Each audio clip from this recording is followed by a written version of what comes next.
mirando ahí el solar lleno de maleza, donde se supone debió haber estado construido lo que fuera mi apartamento, mi retiro, donde yo iba a pasar mi vida, el final de mi vida. Otoniel Pichardo es uno de los que confió en el proyecto Boca Chica Garden. Asegura lo que fue el inicio de su sueño cumplido, hoy no es más que una pesadilla. Yo resido en la ciudad de Lakeland, en Miami, 40 años en Estados Unidos, trabajando, como decimos los dominicanos, como un caballo, ahorrando peso a peso. Siempre sudando, siempre trabajando honradamente. Y me motivó a invertir aquí en este país, pues imagínense, la aspiración de todos los dominicanos cuando llegamos es día a día, peso a peso, nosotros ganamos.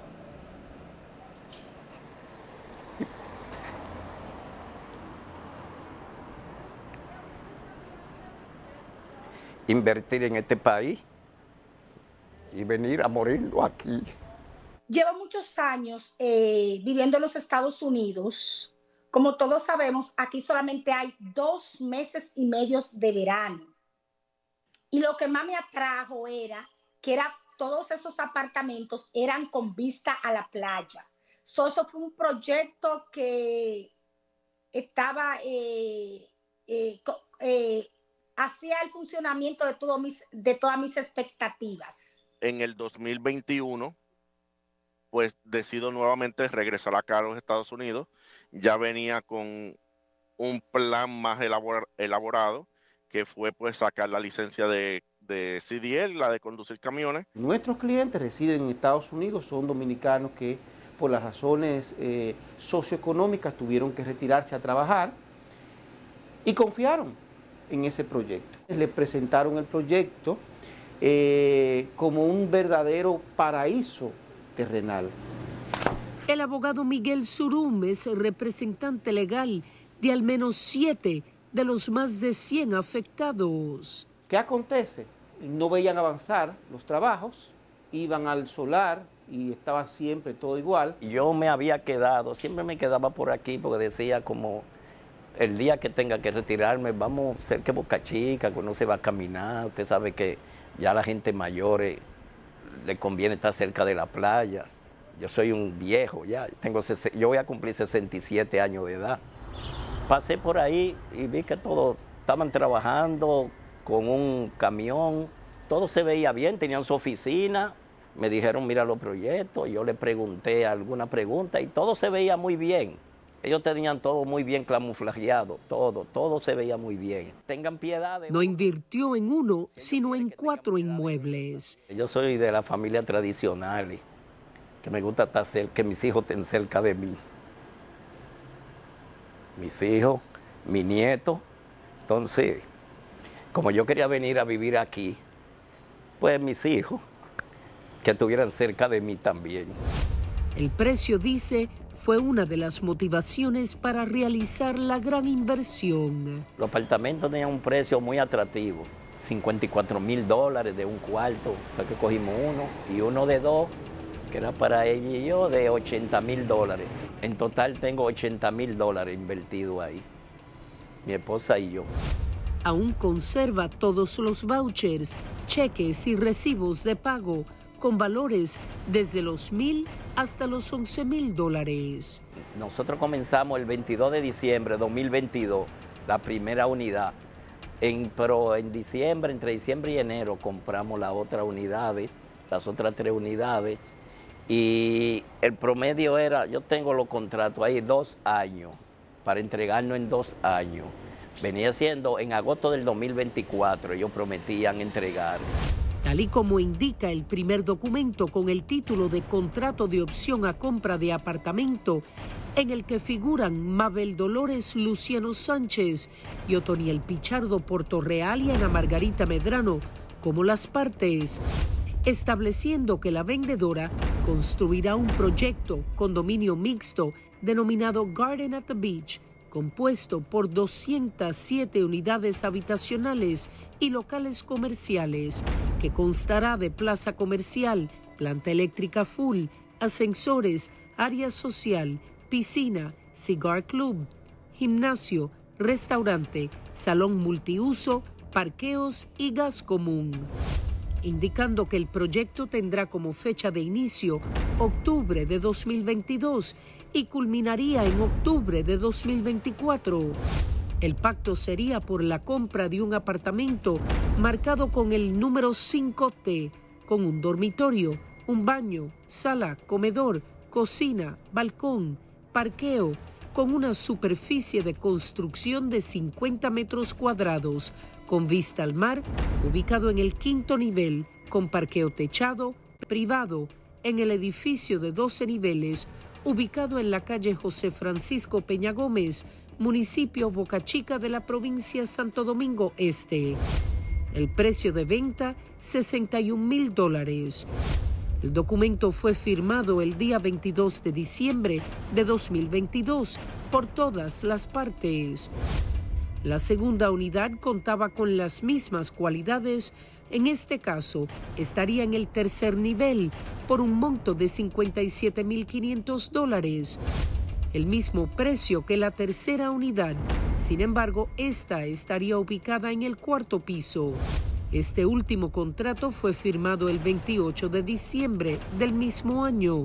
La cuarta unidad sería un local comercial, identificado con el número 7, ubicado en el primer nivel, con un parqueo, una superficie de construcción de 40 metros cuadrados y ubicado en Garden Plaza Comercial, un edificio de 4 niveles.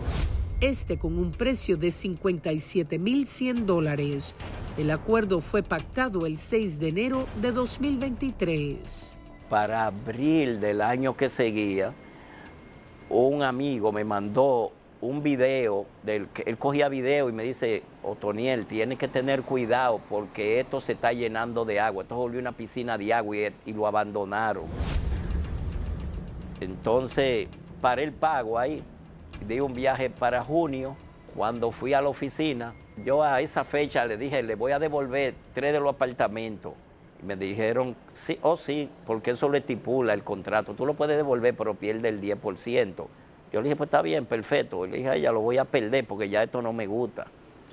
Y lo que me propusieron fue, danos los apartamentos. Cuando lo vendamos, es que te vamos a dar el 10%. Yo le dije, pero ¿y quién va a comprar aquí si ya ustedes sacaron todo de aquí? No es así que dice el contrato. Y pues en eso me tuve que ir. Cuando volví, ya la oficina no estaba ahí. Yo le dije, y los letreros se lo habían llevado. Le digo, no estafaron, le digo a ella. Cataloga el hecho como desastroso, tanto para él como para su familia, al pensar en lo que representa esa inversión. Toda mi vida, toda la vida nuestra era peso a peso. Yo no gano esa cantidad de dinero en Estados Unidos. Yo soy un obrero allá, el más pequeño. No pudo evitar romper en llanto. Él me dice, está deprimido.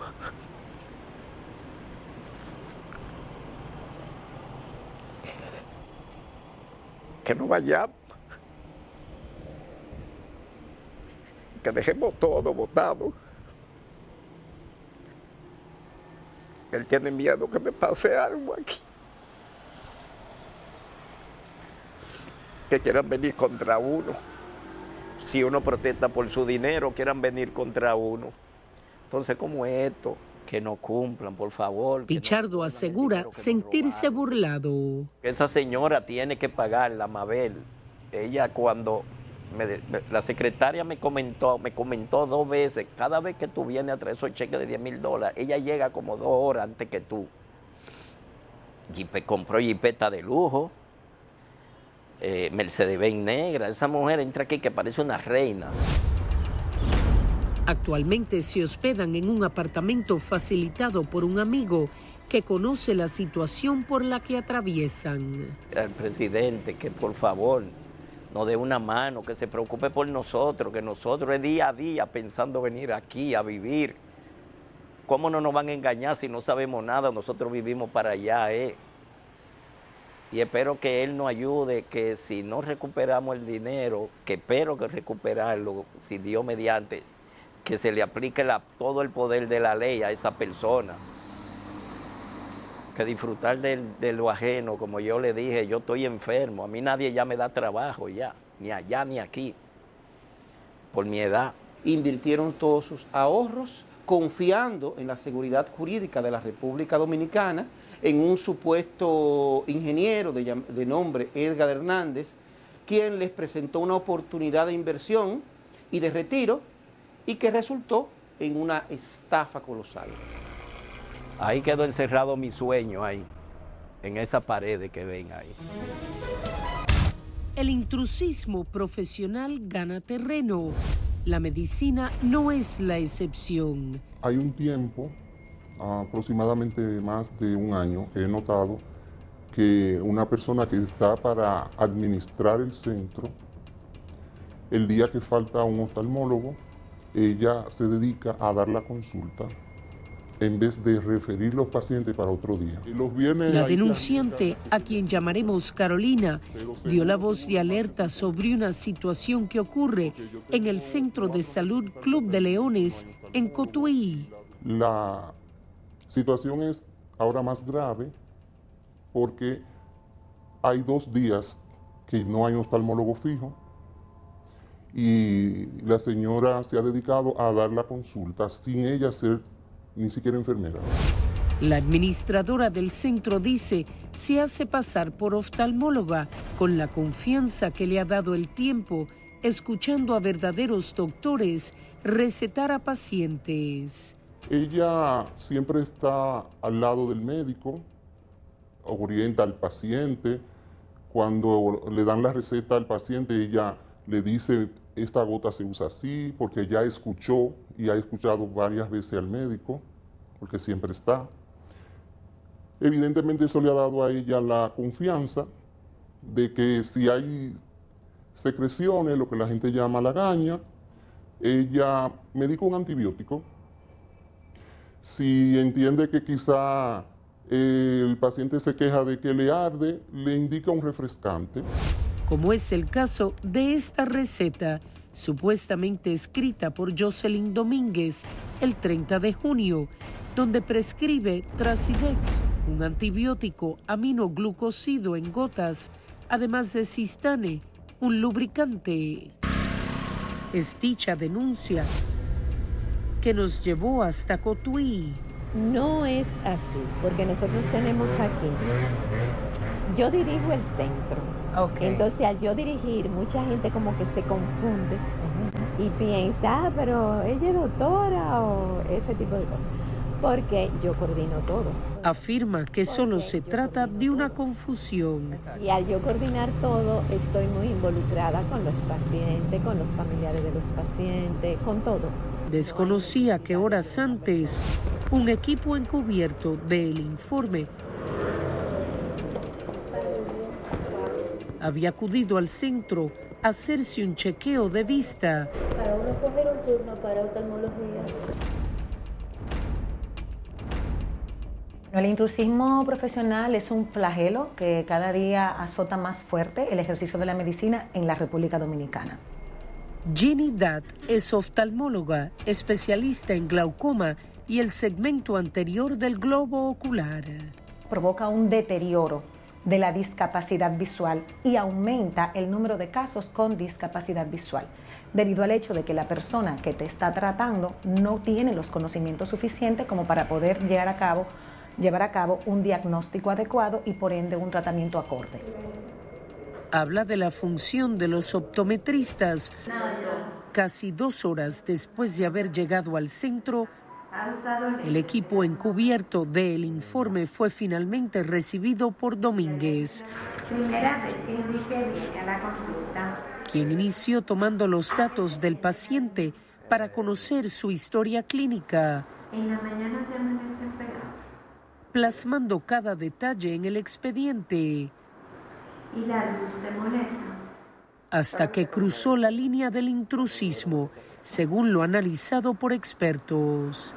Vamos a tomar la presión a los ojos. La presión intraocular debe tomarla el oftalmólogo, aunque los asistentes oftálmicos están capacitados para hacerlo. Una vez entrenado, tu asistente oftálmico, que por lo general tu asistente oftálmico es un optómetra titulado, porque en este país hay escuelas de optometrías y son verdaderas estrellas, contamos con profesionales excelentes, también la puede tomar y siempre el oftalmólogo en consulta la confirma. Yo no conozco de ningún profesional con los que yo tengo trato, que son pues, todos mis colegas, no conozco un solo colega, y me incluyo, que no confirme la presión intraocular. Mira al techo arriba. Quédate mirando el techo allá arriba. ¿De acuerdo? Es para tomar la presión de los ojos. Continuó con una biomicroscopía. Reiteramos, Jocelyn Domínguez no es ni siquiera médico general. Una conjuntivitis alérgica. Pero mucha. El mismo paciente fue examinado por la doctora Dat. Esto es lo que un oftalmólogo normalmente hace al iniciar la consulta, una vez que ya el paciente está en la lámpara. Los resultados fueron distintos. En la evaluación oftalmológica del paciente no se encontraron datos compatibles con conjuntivitis alérgica. Lo primero es que había ausencia de síntomas y lo segundo es que una vez que se evaluó el paciente no encontramos hallazgos que sustenten el diagnóstico. Aún así, Domínguez hizo una receta. La letra en la indicación es igual a la letra de las recetas anteriores entregadas a otros pacientes. Pareciera que el paciente fue diagnosticado con una conjuntivitis alérgica por lo que veo aquí. Es una receta que cualquiera que la ve entendería que la escribió un oftalmólogo o alguien que tiene un conocimiento cercano. Y el jarabito, una cucharadita en la noche. Si quieres te lleva este, porque trae muy poquito, llévatelo los dos. Buenas, Alicia Ortega de Noticias SIN y El Informe. ¿Cómo está usted? Luego de recabar toda la información, volvimos a llamar a Jocelyn, quien nuevamente negó que se dedicara a dar consultas en el centro. Sí, es posible que nosotros le demos seguimiento a la consulta de ese oftalmólogo. Nosotros tenemos aquí un esquema que el paciente primero se le hace una historia clínica y se le hace la parte de la optometría, que eso no lo hace el oftalmólogo. Esto me mantiene de fe, la Biblia, esto es lo que me mantiene viva. Ese mentor de sobarme de noche cuando no aguanto los dolores. Desde hace 4 años, Juana Alcántara fue diagnosticada con una enfermedad degenerativa. Tengo que levantarme de noche a caminar en la sala, aquí en la habitación, porque cuando no aguanto el dolor no puedo. Empecé según el médico, con problemas en la pierna, se me hinchaban, pero a través de los estudios, la sonografía, la placa, él descubrió que era artritis reumatoide. Recibir el diagnóstico, asegura, le cambió la vida. Estuve en un proceso más de 1 año en cama, también soy diabética. Muy difícil. Una situación en que no podía bañarme yo misma, tenía que bañarme mi hija, porque las manos no me daban para estregarme. Narra que a lo largo de estos años se ha tratado en el Hospital Moscoso Puello. Después de un tiempo tratándome allá con la pastilla y los medicamentos, seguía, no igual, mejoré un poco, pero muy poco. Habría sido su propia reumatóloga quien le comentó sobre el programa de medicamentos de alto costo y ayudas médicas. Ella me dijo que fuera ese día, me puso cita para ese día y me chequearon todos los análisis, todo lo que yo me había hecho, resonancia, todo. Y ahí tomaron la decisión de mandarme a terapia biológica, como ellos le llaman, y hacerme una carta para mandarme a Tocoto. De ese día, recuerda, ya han pasado 2 años. Desde que tú llevas la carta allá, ya tú estás en el programa. Pero la respuesta es que nunca la hay. Porque cuantas veces uno va con la cédula, porque el papelito que te dan se borra todo, o sea que eso es computalizado y eso se borra. Cuantas veces uno va le dicen, usted está en espera, ese medicamento no ha llegado. El programa fue creado oficialmente el 5 de marzo de 2015 mediante disposición del Ministerio de Salud Pública, que estableció que los altos costos de los medicamentos dirigidos a enfermedades catastróficas promovió a la implementación de un programa dirigido a suplir estos medicamentos de forma gratuita en cumplimiento a lo establecido en el artículo 61 de nuestra Constitución, donde se estipula que el Estado debe velar por la protección de la salud de todas las personas, entre otras medidas de higiene y alimentación, así como procurar los medios para la prevención y tratamiento de todas las enfermedades, asegurando el acceso a medicamentos de calidad y dando asistencia médica y hospitalaria gratuita a quienes la requieran. Actualmente tenemos 8.017 pacientes que forman parte del programa de medicamento alto costo, que están recibiendo medicamentos de forma continua, sin interrupción. Carlos Sánchez es el director del programa de medicamentos de alto costo y ayudas médicas. El presupuesto asignado anualmente al programa de alto costo es de 7.312 millones de pesos. Todo ese presupuesto se invierte en compra de medicamentos. La compra de medicamentos la hace Promese, no la hacemos nosotros. Después hay una pequeña partida para la administración interna de esta institución, que es muy pequeña. El medicamento que estoy esperando de alto costo se llama Amgevita, de 40 miligramos. Amgevita es un medicamento que actúa sobre el sistema inmunitario. El fármaco se utiliza principalmente en adultos con afecciones graves, moderadamente graves o que empeoran. El principio activo es adalimumab, un anticuerpo monoclonal, un tipo de proteína diseñado para reconocer y unirse a un mensajero químico del organismo llamado factor de necrosis tumoral. El costo del medicamento, yo investigué aproximadamente hace 8 meses, es de 57,000 y pico de pesos. Asegura no puede costear semejante suma. Que si fuera un medicamento que fuera cada 6 meses, pero es todos los meses. Porque la cajita trae 2 ampollas y esas 2 ampollas es una semana 0, una. Después de 15 días, la próxima. Entonces sigue el mismo proceso, es mensual. En el último informe de metas físicas y financieras de salud pública para el trimestre de julio a septiembre, específicamente en el renglón de la población que recibe medicamentos de alto costo a través de farmacias con enfoque de equidad, la programación trimestral era de 1.860 pacientes, con una programación financiera de 90 millones de pesos. Sin embargo, en el renglón de ejecución se establece que le entregaron medicamentos a 1.058 personas, ejecutándose apenas 18 millones de pesos. Esto equivale a que solo el 56.83% de la población programada recibió medicamentos y tan solo el 20% del presupuesto programado fue ejecutado, o sea, una quinta parte del mismo. En los logros alcanzados admiten una realidad reveladora. Este trimestre muestra una tendencia decreciente en la cantidad de pacientes debido a las limitaciones en los procesos de adquisición.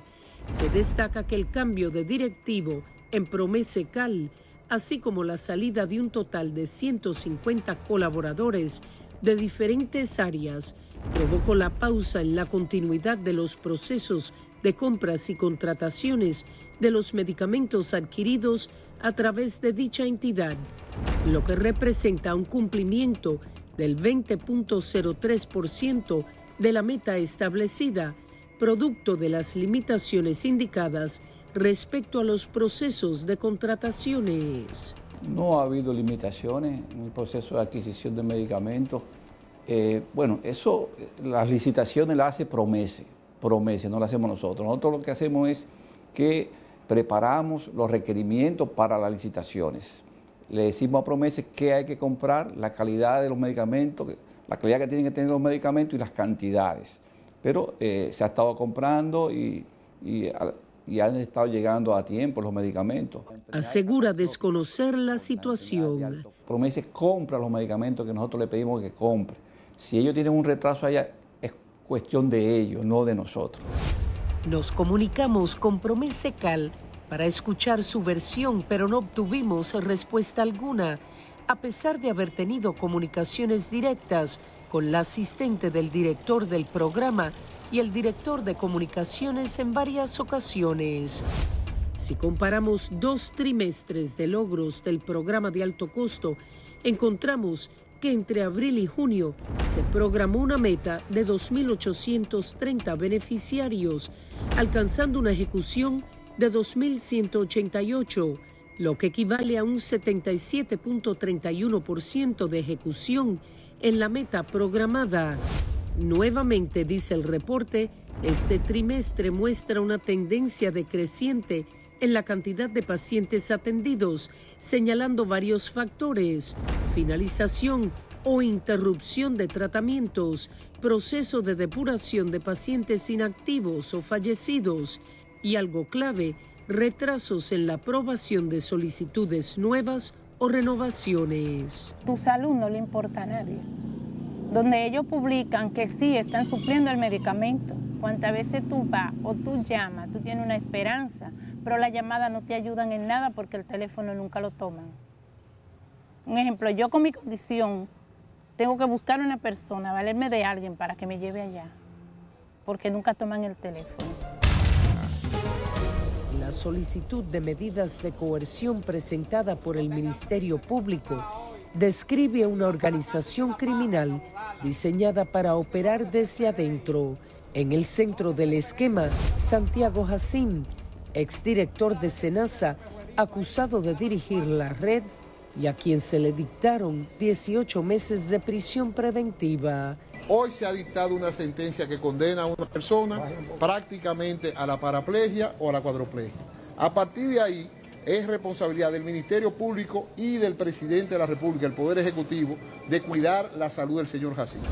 Junto a Jacín, funcionarios, empresarios y colaboradores alegadamente movieron miles de millones mediante contratos irregulares, facturaciones falsas y pagos ilegales.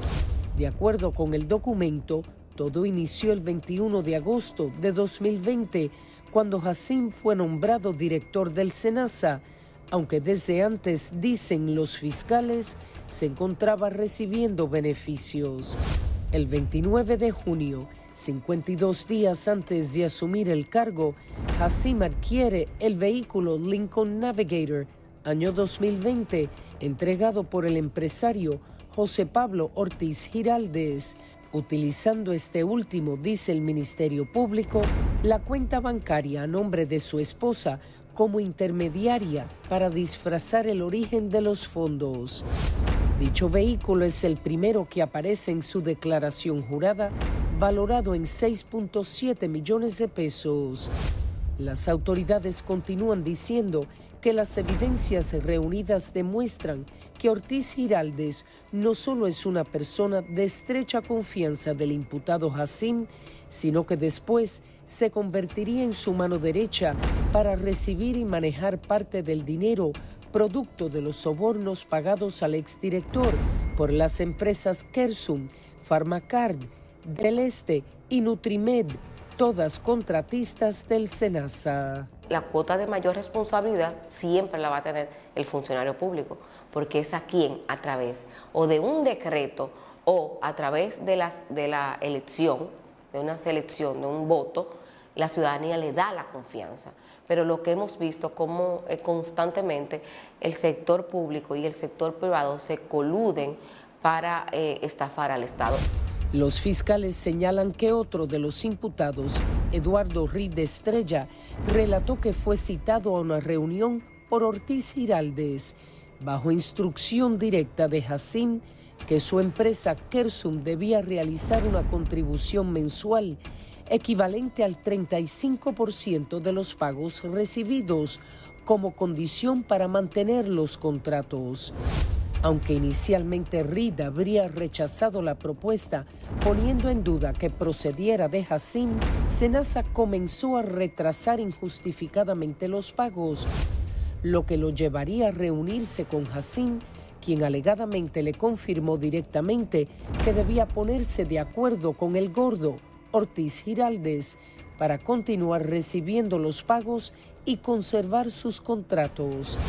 Dicen las autoridades que a partir de ese momento, las empresas del grupo Reed, Kersum SRL, que era la única que en ese momento había suscrito 2 contratos en la gestión de Hassim, y posteriormente las empresas del Este y Pharmacard, efectuaron pagos mensuales de aproximadamente un 30% de los pagos que les realizaba Senasa por exigencia del exdirector. El llamado Grupo Reed fue uno de los mayores beneficiarios del esquema criminal según el Ministerio Público. Solo sus empresas recibieron más de 6.178 millones de pesos. Reed Estrella es uno de 3 acusados a quienes le impusieron prisión domiciliaria e impedimento de salida. El nombrado gordo, José Pablo Ortiz Giraldes, es una figura conocida. Su nombre fue vinculado al caso Calamar. En esa ocasión, los fiscales dijeron que era parte de una estructura no gubernamental, la cual a través del Ministerio de Hacienda realizaba procesos de cobros ilegales con la Dirección de Casino y Juegos de Azar durante el periodo 2016-2020. Mientras negociaba con el Ministerio Público en ese momento, Ortiz Giraldes alegadamente seguía cobrando, esta vez a los proveedores del Senasa.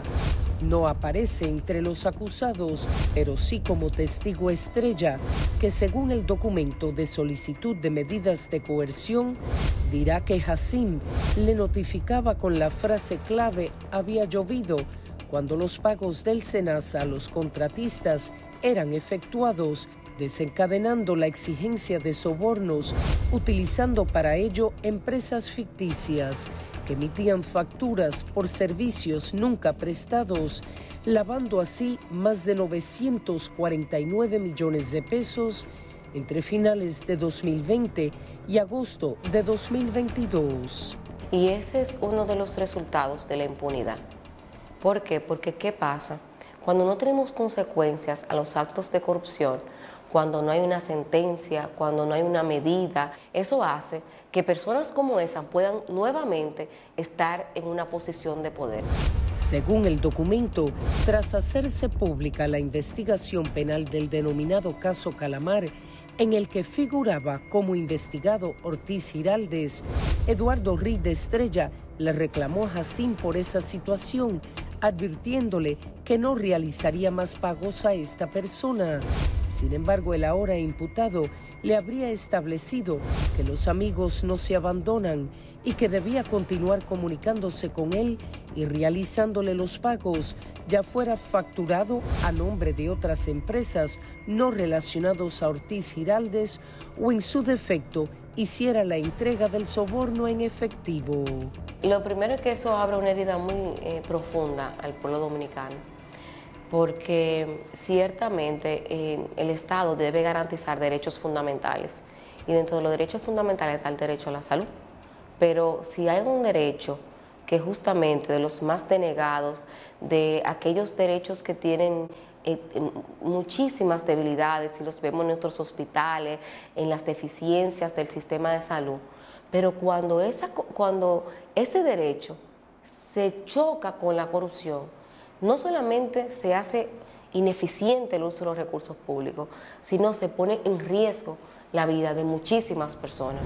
Como consecuencia de las instrucciones dadas directamente por Hassim, dice el documento, Reed Estrella procedió a entregar el dinero de los sobornos en efectivo a Ortiz. Pero aquí te dice algo claro. Te dice claramente que el director del Senasa nunca tuvo en su visión la integridad ni la transparencia.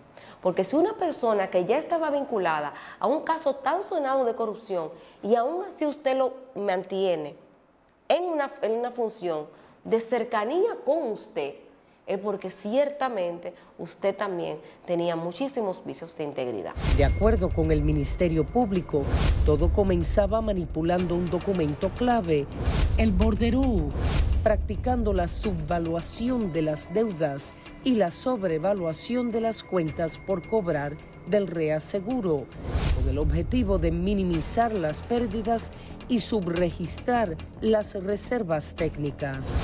Estas acciones resultaron en la alteración de los estados financieros. En sus señalamientos, los fiscales indican que se alteraron los estados financieros desde marzo del año 2022 hasta marzo del año 2025.